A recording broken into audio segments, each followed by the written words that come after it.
Hello students, कैसे हो आप लोग। हाँ भाई स्टूडेंट्स, आज हमने एक ना टॉपिक पढ़ना है जिसका नाम है पोटेंशियोमीटर। ठीक है, तो इसे मैं इधर लिखता हूँ, पोटेंशियोमीटर। ठीक है, पोटेंशियो का मतलब होता है पोटेंशियल डिफरेंस, यानी कि पी जिसको हम वोल्टेज भी कभी कभी बोलते हैं। मीटर कहते हैं मेयरिंग डिवाइस को। ठीक है, ऐसी चीज जो कोई मेयरमेंट करती है। ठीक है, यानी कि अगर इसे जोड़ के पढ़ो तो ये ऐसे लग रहा है कि ये एक ऐसी डिवाइस है जो पोटेंशियल डिफरेंस को मेंटेन करती है, यानी कि ये वोल्टेज को मेजर करती है, मेंटेन कह रहा हूं, मेजरमेंट करती है। ठीक है, अब अगर इसकी मैं डेफिनेशन लिखूं तो इसकी डेफिनेशन है एन इलेक्ट्रिकल डिवाइस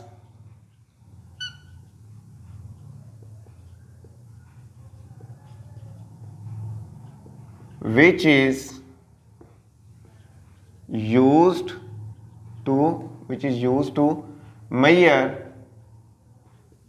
क्या चीज, पोटेंशियल डिफरेंस। हाँ, मैंने कहा भाई क्या बात है, ऐसी डिवाइस मिल गई जो पोटेंशियल डिफरेंस को मेजर करती है, potential difference accurately. An electrical device which is use to measure potential difference accurately. यार ये जो एक्यूरेटली लिखा है इसका क्या मतलब बना भाई। बाकी वोल्ट मीटर आ गया उठ के, कहता सर मेरा नाम है वोल्ट मीटर। मैं कहा फिर मैं क्या करूं। कहता सर मैं भी करता हूं यार, मैं भी पोटेंशियल डिफरेंस को मेजर करता हूं, मेरे नाम के साथ भी देखो वोल्ट लग रहा है। वोल्ट किसके यूनिट है, पोटेंशियल के, पोटेंशियल डिफरेंस के यानी कि वोल्टेज के। तो मैं भी यही काम करता हूं। मैंने कहा यार तू करता है ठीक है, लेकिन ये ज्यादा अच्छा करता है। अच्छा, फिर CRO उठ के आ गई, कैथोड रे ओसिलोस्कोप। इसे हम आगे पढ़ेंगे भी चैप्टर 14 में। ये कहती है सर मैं भी मेजरमेंट करती हूँ, मैं भी सही करती हूँ मेजरमेंट, लेकिन इसको क्यों इतनी अहमियत, इसके साथ आप एक्यूरेटली का क्यों वर्ड के लिख रहे हो। वजह है, वोल्ट मीटर आपको सस्ते भी मिलते हैं और महंगे भी मिलते हैं। तो चूंकि ये बहुत पुरानी ज़माने की किताब हमारी लिखी हुई है, आज से कोई काफ़ी अर्सा पहले की, तकरीबन 20-25 साल आप अप्रोक्सीमेशन लगा सकते हो। तो उस वक्त के जो वोल्ट मीटर थे और जो आज के हैं, मतलब उस ज़माने में जो डिजिटल वोल्ट मीटर थे वो बहुत महंगे थे, और जो सस्ते थे वो पोटेंशियल डिफरेंस मेजर करते थे लेकिन एक्यूरेटली का काम खराब करते थे। CRO को इस्तेमाल करना प्रैक्टिकली थोड़ा सा कम्प्लेक्स है। इसके अंदर ये नहीं है कि डायरेक्ट तारें लगाओ और मेजरमेंट रहती है। इसके अंदर बनते हैं ये बनाती है आपके पास ग्राफ। ठीक है, और ग्राफ से आप पोटेंशियल डिफरेंस की वैल्यू को कैलकुलेट करते हो, यानी कि ये मेजर नहीं करती, ये ग्राफ देती है, और ग्राफ को फिर पोटेंशियल डिफरेंस को आप एनालिसिस करके मेजर करके फिर मतलब उसकी कैलकुलेशन लगाकर फिर आप पोटेंशियल डिफरेंस निकालते हो, डायरेक्ट रीडिंग नहीं देती। जो वोल्ट मीटर है इनका एक मसला है, क्योंकि जब किसी सर्किट में हम वोल्ट मीटर लगाते हैं तो volt meter is connected in parallel,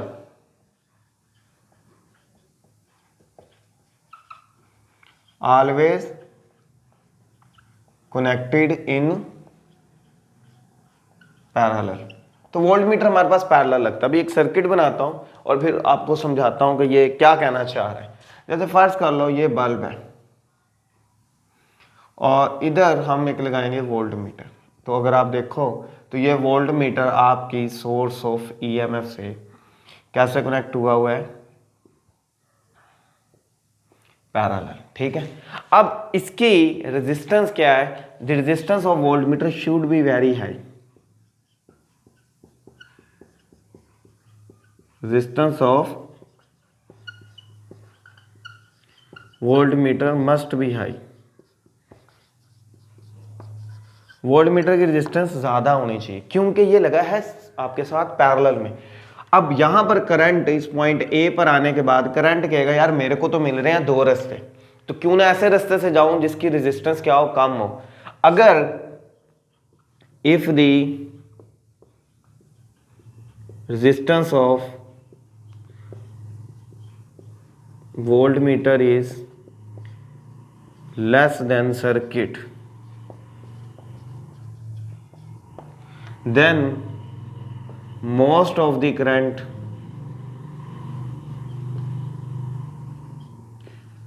will flow from volt meter. ठीक है, इसको मैं अभी आपको समझाता हूँ कि ये लाइन क्या कहना चाह रही है। बुक ने बोला कि इसकी रेजिस्टेंस हाई होनी चाहिए। अगर इसकी रेजिस्टेंस सर्किट से कम हो, इस वक्त हमारे पास सर्किट ये बल्ब है, इसकी भी एक रेजिस्टेंस है, ठीक है, ये इलेक्ट्रिकल डिवाइस है, इसकी भी एक रेजिस्टेंस है। इसकी रेजिस्टेंस इससे क्या होनी चाहिए, ज्यादा होनी चाहिए, हर हाल में ज्यादा होनी चाहिए, ताकि मैक्सिमम करंट आपका सर्किट के अंदर से फ्लो करके आए, ना कि वो वोल्ट मीटर से भागे और बैटरी पर वापस चला जाए।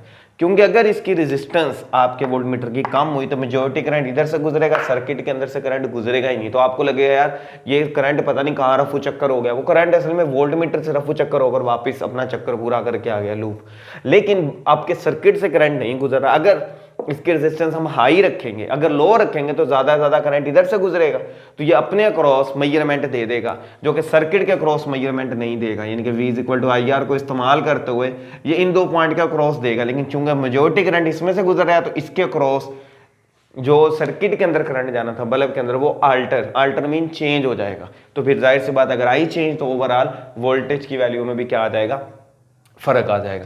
तो इसलिए ये काम सही नहीं कर रहा। ठीक है, तो इसकी रेजिस्टेंस लाजमी बात है ज्यादा होनी चाहिए, यानी कि कितनी के ज्यादा हो। कहते हैं सर इतनी तो हो कि ज्यादा से ज्यादा करंट इधर जाए। मतलब मैंने कहा यार कुछ ना कुछ तो करंट इधर चाहिए ना इधर आने के लिए, क्योंकि करंट आएगा तो इसे पता चलेगा कि यार मैंने डिफ्लेक्शन देनी है, तो इसका मतलब है कुछ ना कुछ तो इसकी रेजिस्टेंस रखनी पड़ेगी। अगर कुछ ना कुछ रेजिस्टेंस रखेंगे then it must draw current from the circuit.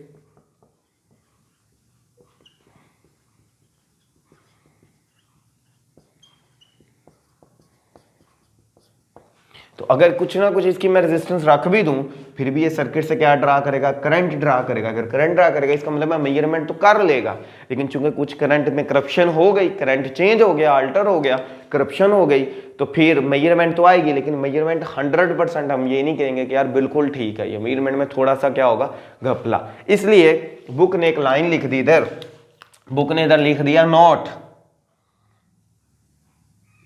ये एमसीक्यूज भी आ जाता है, एन आइडियल वोल्ट मीटर, एक ख्याली वोल्ट मीटर। कैसा volt meter, an ideal volt meter has infinite resistance. तो एक ख्याली वोल्ट मीटर की रेजिस्टेंस कैसी होनी चाहिए, इनफाइनाइट, लॉ महदूद, ताकि कोई करंट इसमें से ना गुजरे। और जिन दो चीजों के क्रॉस इसे लगाया गया, जैसे इस बल्ब के क्रॉस लगाया गया, तो इसकी एक्यूरेट मेजरमेंट थे। अब ऐसा हमें मतलब ऐसी हमें इसके क्रॉस वोल्टेज मेजर करनी है जो कि सर्किट से करंट ड्रा ना करे। ये एक पोटेंशियोमीटर एक ऐसी डिवाइस है जो क्या करता है, दैट डज नॉट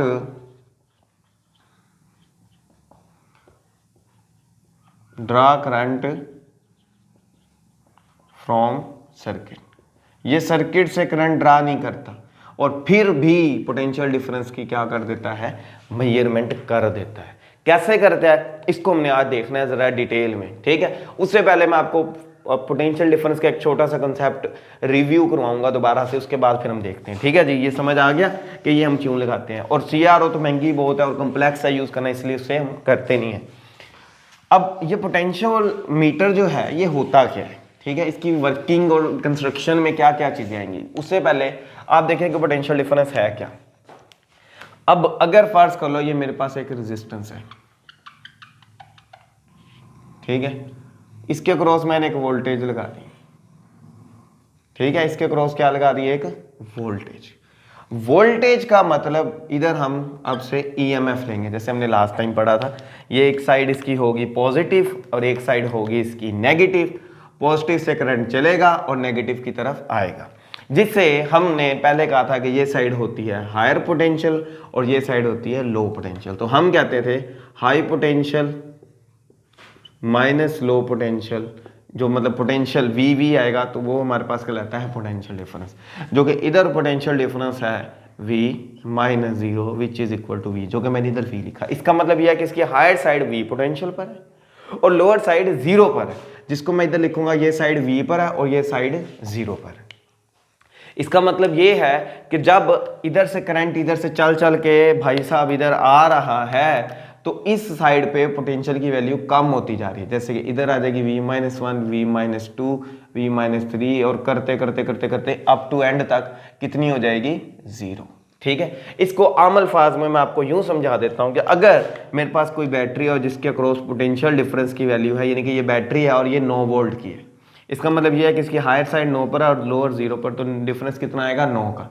तो अगर इस साइड पर 9 होगा और इस साइड पर 0, इधर फिर 8 होगा, 7 होगा, 6, 5, 4, 2 सॉरी 3, 2, 1 और अल्टीमेटली 0। इसका मतलब ये है कि जैसे जैसे आप हायर से लोअर की तरफ जा रहे हो, पोटेंशियल डिफरेंस की value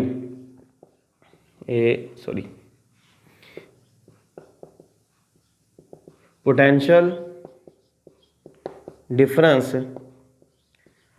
decreases as we move from higher potential to lower potential। ये कंसेप्ट याद रहेगा। अब इसी कॉन्सेप्ट को यूज करते हुए हमने पोटेंशियोमीटर को पढ़ना है और ये चेक करना है कि ये कैसे मेजरमेंट करता है। ठीक है, इसको देखने के लिए अब हम इधर देखते हैं। अगर मैं इधर से चल के आऊं तो फिर मैं ये कहना लगूंगा कि यार जैसे जैसे रेजिस्टेंस इसके अक्रॉस जो रेजिस्टेंस की वैल्यू वो कम होती जा रही है, पोटेंशियल बढ़ता जा रहा है, लेकिन इधर जाते हो रेजिस्टेंस बढ़ती जा रही है तो पोटेंशियल की वैल्यू भी कम होती जा रही है। ठीक है, अब होता क्या है कि ये जो आपका पोटेंशियोमीटर है ये है कुछ भी नहीं, ये कोई खास कोई अलग से बनी हुई इलेक्ट्रिकल डिवाइस नहीं है। सॉरी, पोटेंशियोमीटर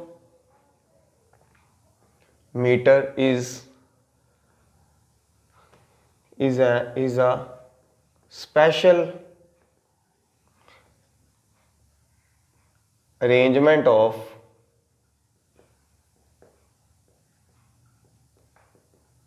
रियोस्टेट है। रियोस्टेट इसका मतलब ये कोई चीज ही नहीं है। अच्छा, समझ आ गई कि ये रियोस्टेट की एक स्पेशल अरेंजमेंट है। भाई स्पेशल अरेंजमेंट का क्या मतलब, जरा याद करो। रियोस्टेट, तो रियोस्टेट मेरे ख्याल से आपको याद हो तो रियोस्टेट कुछ एक टॉपिक हमने पढ़ा था इसी चैप्टर में, उसका लिंक मैं डिस्क्रिप्शन में भी दे दूंगा और इधर पिन भी होगा, आप देख सकते हो। तो ये रियोस्टेट कुछ ऐसे करके था। एक रियोस्टेट असल में क्या है, it is a variable resistor. ठीक है, इसकी होती हैं 3 तारें, इसके 3 कनेक्शन पॉइंट होते हैं, C, A और B। ठीक है, point A and B are fixed while the terminal C can slide and change its position।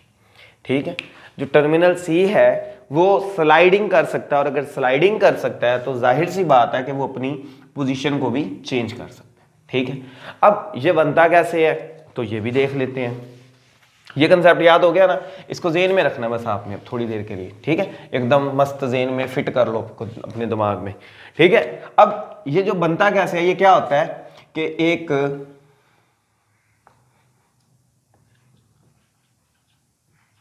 मैग्नीन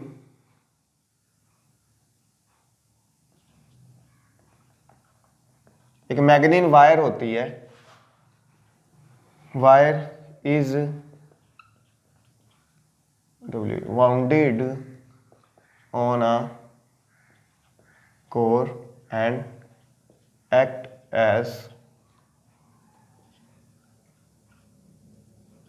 variable resistor।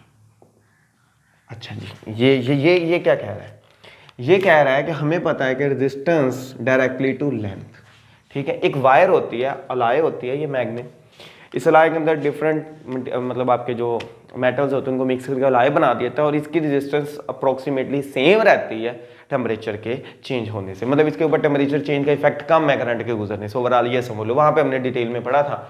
अब होता क्या है कि एक तार होती है, ये तार बड़ी सारी तार होती है, तो वाउंड कर दिया जाता है इस तरह। वाउंड करने के बाद जब ये एक पूरी वाउंडिंग हो जाती है तो हमें पता है कि लेंथ के इसका एरिया सेम रहता है, साइज। जैसे ये तार है, फर्स्ट करो ये तार का साइज है, जैसे ये माइक की तार है, ये फिक्स है तार, तो इस तार को मैं यूं कर दूं, जिसका एरिया रहेगा सेम।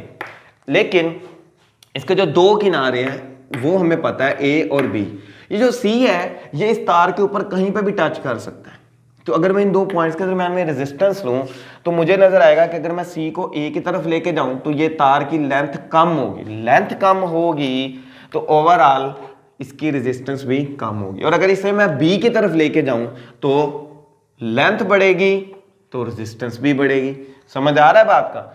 इसका मतलब है कि C क्या कर रहा है, C इसकी रेजिस्टेंस पोजीशन चेंज करने के साथ इसकी रेजिस्टेंस को चेंज कर रहा है, इसलिए इस भाई साहब का मैंने नाम रखा था वेरिएबल रेजिस्टर। ठीक हो गया। अच्छा, अगर हम इसको कनेक्ट, अच्छा मतलब कि पोटेंशियोमीटर एक स्पेशल अरेंजमेंट है रियोस्टेट की।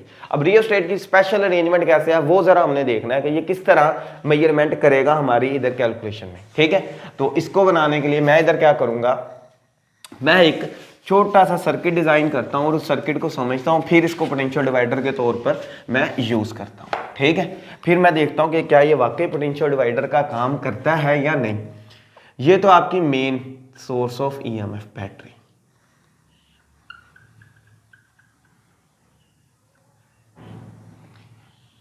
इसको आपने कनेक्ट कर देना इस रियोस्टेट से, ये रियोस्टेट की साइड ए, ये साइड बी। ठीक है, और इस जगह पर आपने एक लगाना है वोल्ट मीटर और ये आ गया आपका स्लाइडर सी। ठीक है, slider C can,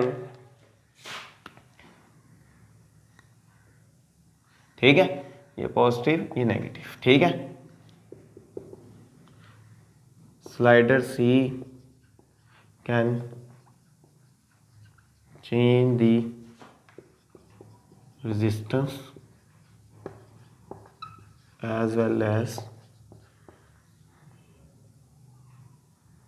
as well as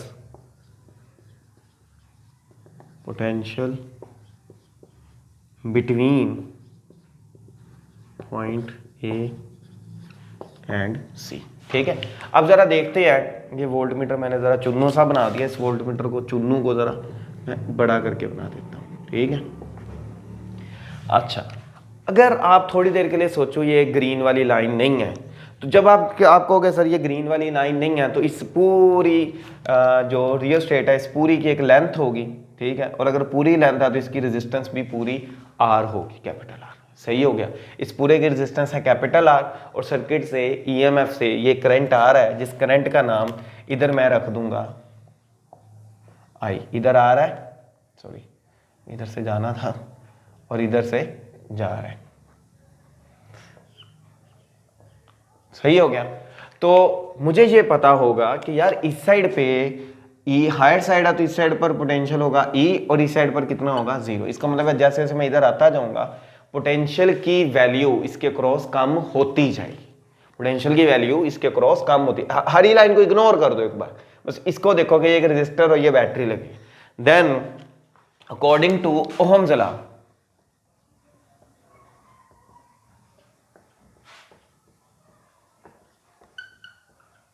ohm law बोलेगा भाई मेरे इस सर्किट से जो भी करंट गुजरेगा वो आएगा V equal to I R, तो आ जाएगा E is equal to I R. तो यहां से हमें नजर आएगा कि I बराबर है E ओवर आर के।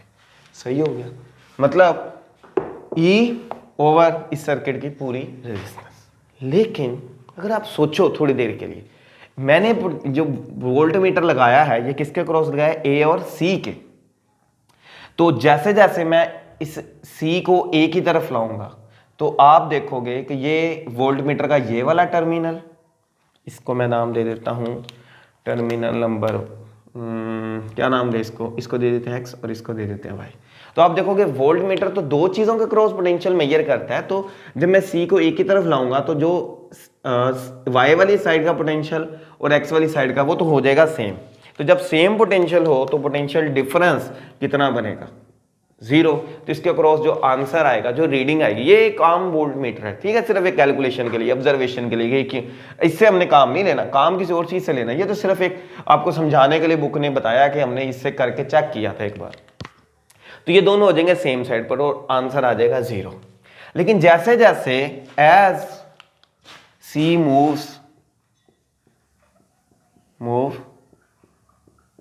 Towards B, the value of PD, PD का मतलब पोटेंशियल डिफरेंस, इंक्रीजेस। नहीं समझ आई? ये सी इधर है, लेकिन जैसे आप इधर करते जाओगे तो इस साइड से कुछ ना कुछ इसके अंदर डिफरेंस आता जाएगा, ठीक है। इधर तो सेम हो गया ई, लेकिन इधर करते जाओगे आपको पता है कि इस साइड पे जाओगे तो ई से कम हो जाएगा थोड़ा सा, जैसे ये 9 है 8 हो जाएगा तो डिफरेंस आ जाएगा, फिर 7 हो जाएगा फिर डिफरेंस आ जाएगा, कम करते करते करते अल्टीमेटली 0, तो अच्छा खासा डिफरेंस आएगा। लेट्स सपोज मैं इसको रखता हूँ इस जगह पर, ये इसके सेंटर में रख देता हूँ, तो मैं कहूँ अभी इस जगह पर बताओ क्या है।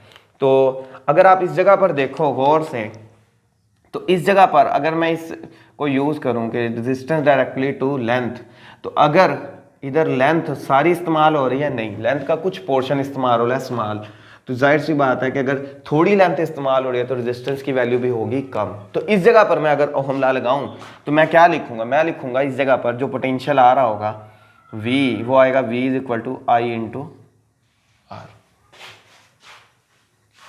आई इंटू आर। अब ये जो V is equal to I into R आ रहा है हमारे पास इस कैलकुलेशन के अंदर, अगर आप देखो V is equal to I R, तो इस कैलकुलेशन के अंदर जो पोटेंशियल आ रहा है वो इसके बराबर आता तब अगर ये C पॉइंट B पर होता, लेकिन ये इधर है। और यहां से अगर आप करंट की वैल्यू देखो तो करंट की वैल्यू उस जगह पर कितनी आ रही है, E over R into are.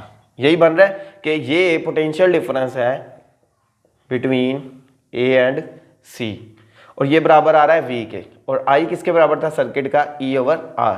तो क्या इस इक्वेशन को लिख सकते हैं R over R into E? क्या इसको ऐसे लिखा जा सकता है ना? करंट की वैल्यू इधर मैंने पुट कर दी, क्योंकि करंट तो वही चलना है सर्किट के अंदर, यूं इस इन दो पॉइंट्स के अंदर क्रॉस जो करंट जाएगा वो तो ये जाएगा, तो वो करंट तो वही आ रहा है जो R है, लेकिन R के लिहाज से R ओवर R। अब हमें पता है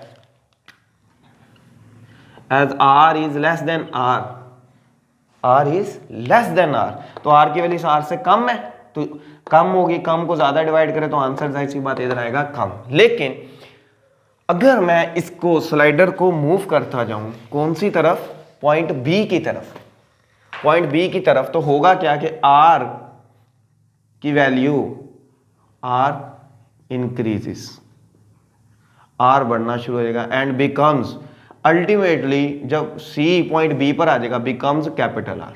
तो इस इक्वेशन में आप जरा पुट करो तो आपके पास जो पोटेंशियल डिफरेंस, सॉरी ब्लैक से करते हैं, जो पोटेंशियल डिफरेंस आएगा इन दो साइडों पर V which is equal to V, ये AC था, V किसके बराबर आएगा, R over R into E। So V is equal to आ जाएगा E, यानी कि इस दो पॉइंट के क्रॉस जो पोटेंशियल डिफरेंस होगा ये आएगा। इसका मतलब है कि अगर मैं इस x और y के दरम्यान में कोई भी चीज लगाऊं तो ये इस मेन ईएमएफ के पोटेंशियल को क्या करता जाता है, कम या ज्यादा डिवाइड करता जाता है, ठीक है। इससे कम ही करता जाएगा, मतलब इससे कम कर देगा, और अगर कम होगा तो उसको ज्यादा कर देगा, लेकिन मैक्सिमम कितना कर सकता है, इसकी वैल्यू जितना। अब इसी को इस्तेमाल करके अभी हम एक सिंपल सी कैलकुलेशन करेंगे और फिर मैं आपको दिखाता हूं कि क्या वाकई में ही इसने करंट लेकर पोटेंशियल डिफरेंस मेजर किया या बगैर लिए, ठीक हो गया। तो यही सर्किट होगा, बस एक थोड़ा सा चेंज करूंगा, मैं सिर्फ ये ग्रीन लाइन में चेंज करूंगा और कुछ भी नहीं करूंगा। और इसको मैं आपको कुछ यूं समझाऊंगा कि यार मुझे एक बंदा इधर से धक्का लगा रहा है ऐसे, तो जैसे वो धक्का लगाता है मेरे पास ताकत है, मैं उसके धक्के को रोकने की कोशिश करता हूँ, मैं उसे रोक लेता हूँ यहाँ पर, वो ज्यादा लगाने की कोशिश करता है, मैं भी ज्यादा लगाता हूँ, वो ज्यादा लगाने। अब मुझे उसका नहीं पता वो कितनी फोर्स रहा है, लेकिन मुझे मेरे ऊपर एक मीटर लगा और वो मेरा मीटर कैलकुलेशन दे रहा है कि सर पहले 10 लगा रहा था तो आपने 10 पे रोका हुआ था, वो 15 गया आपने 15 पे रोक लिया, तो वो जो मेरा मीटर है वो 15 बता रहा है। इसका मतलब है मैं अपने कैलकुलेशन को इस्तेमाल करते उसकी कैलकुलेशन लगा रहा हूँ कि यार वो बंदा इतना जोर लगा रहा है। यही टेक्निक हम थोड़ी इधर इस्तेमाल करेंगे। इधर होगा क्या कि इस जगह पर आपने वो वाली सोर्स या वो वाली बैटरी लगा देनी है, या वो वाली आपके पास जो ईएमएफ है उसको लगा देना है, जिसके आपने क्या फाइंड करना है,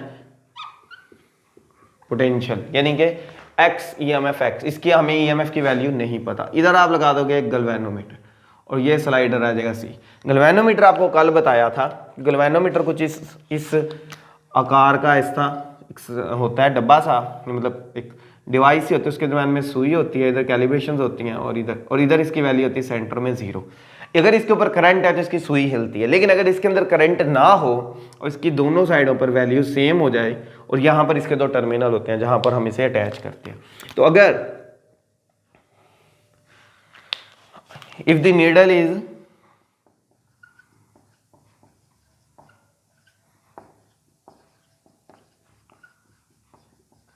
then no current will flow through the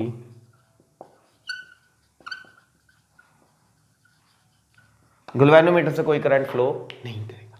सही हो गया।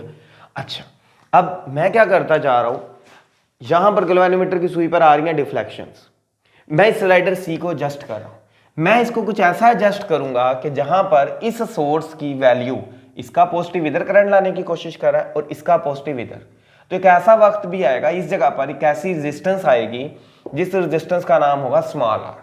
इसकी तो फिक्स है, इसकी तो चेंज नहीं होनी। फर्ज करो ये है 5 वोल्ट 9 वोल्ट की बैटरी, ये है 3 वोल्ट की।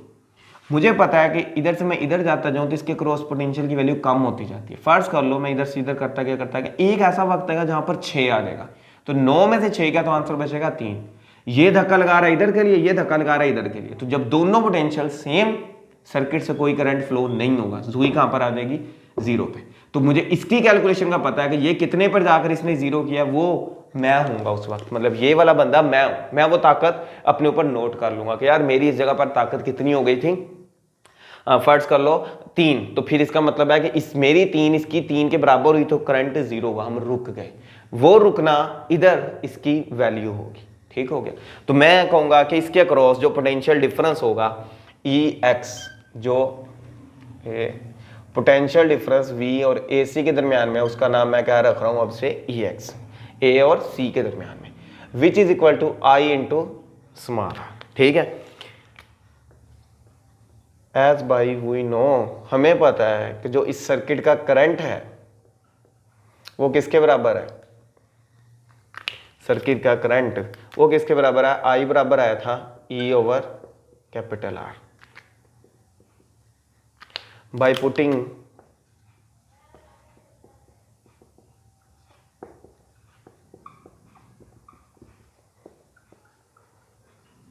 करंट की वैल्यू को पुट करते हुए, हम जब इसमें पुट करेंगे तो जो पोटेंशियल डिफरेंस आएगा A और C के दरमियान में वो होगा अननोन EX, वो बराबर आ जाएगा E over R into R, which is equal to R over R into E। ये भी पता है मुझे, ये फुल भी पता है, तो R भी पता है। तो जिस R के ऊपर जाकर ये सारा काम होगा वो इस अननोन सोर्स की उस वक्त क्या होगी, EMF की वैल्यू होगी। तो हमने इस वैल्यू को कैलकुलेट किया। And also the length changes resistance, length से ही तो रेजिस्टेंस चेंज हो रही है। सो बाय क्रॉसपोंडिंग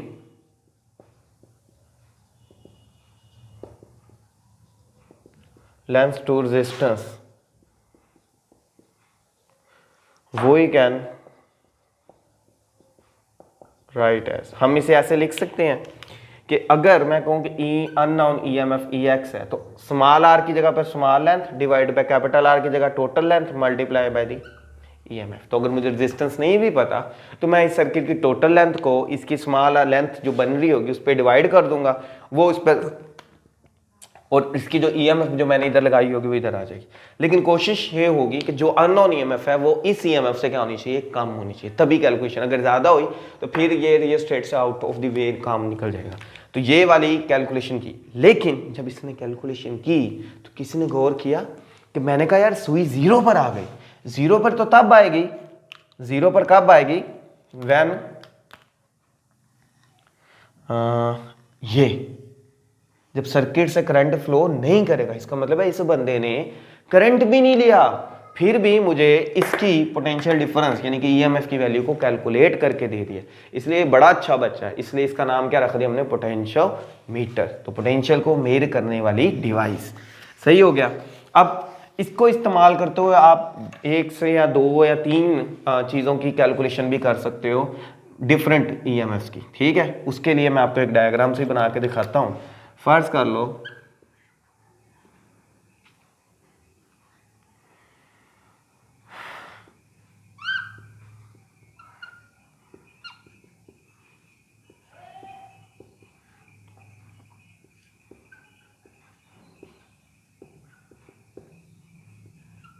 तो ये देख रहे हो मेरे पास ये 2 डिफरेंट EMF है, एक का नाम है E1 एक का नाम है E2। तो इन दोनों को कंपेयर करने के लिए मैं इसे इस्तेमाल कर सकता हूँ। अगर मैं इसके लिए देखूं तो इसके लिए आंसर बनेगा E1 which is equal to corresponding length L1 over L into E. और अगर मैं दूसरी को देखूं तो दूसरी के लिए बनेगा L2 over L multiply by E. ठीक है, अगर मैं इसको फर्स्ट को सेकंड पे डिवाइड करूं तो क्या मैं इसको लिखूंगा left divided by left side, right divided by right side लिखूंगा ऐसे। ये बटे का बटा बटे में चला जाएगा, ये ऊपर चला जाएगा। तो यहां से अगर आप गौर करो तो ये दोनों इस दोनों से कैंसिल हो रहे हैं, तो L1 ओवर L2 बच रहा है। यानी कि इसको मैं ऐसे लिख सकता हूं कि E1 over E2 is equal to L1 over L2। यानी कि EMF जो है वो अपनी कोरोस्पोंडिंग लेंस पर ही डिपेंड कर रही है। ठीक हो गया। इससे हम दो EMF को कंपेयर भी कर सकते हैं कि किसकी कहां पर लेंथ की वैल्यू पर चेंज आ रहा है। आगे उसने कुछ यूजेस लिखे हैं आपके सामने, वो जो यूजेस हैं उन्हें मैं इधर लिख देता हूं कि ये इस्तेमाल कहां पर होता है। ठीक है, तो इसके यूजेस जो है वो देख लो। सबसे पहला यूज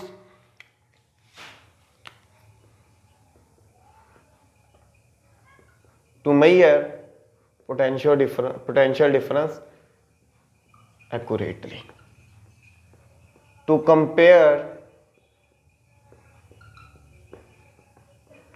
two different EMFs। ठीक है, दो डिफरेंट EMF को कंपेयर करता है। तीसरा, to divide potential in a circuit. क्या हमें पता है कि इसको मूव करने से हम सर्किट के अंदर कम वैल्यू, अगर 9 है तो इसको मैं इधर करूं तो इस सर्किट के अलावा इधर मैं 2 तारे लगा दूं, मुझे 9 नहीं चाहिए, मुझे 3 चाहिए, तो मैं इसको 3 पे एडजस्ट करूंगा तो ये 3 वोल्ट का मुझे पोटेंशियल देना लगेगा, यानी कि potential divider, to divide potential in the circuit. Number 4, to measure the value of internal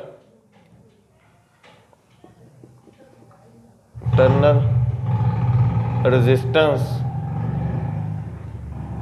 of the cell. तो ये किसी सेल मतलब बैटरी EMF की इंटरनल रेजिस्टेंस को कैलकुलेट करने में भी इस्तेमाल किया जाता है। ये था आपका पूरा बेहतरीन सा पोटेंशियोमीटर का टॉपिक। कोई कंसेप्ट अगर रह गया हो तो कमेंट में बताएं। वीडियो अच्छी लगी तो लाइक करें और दोस्तों के साथ लाजमी शेयर करें। Thanks for watching.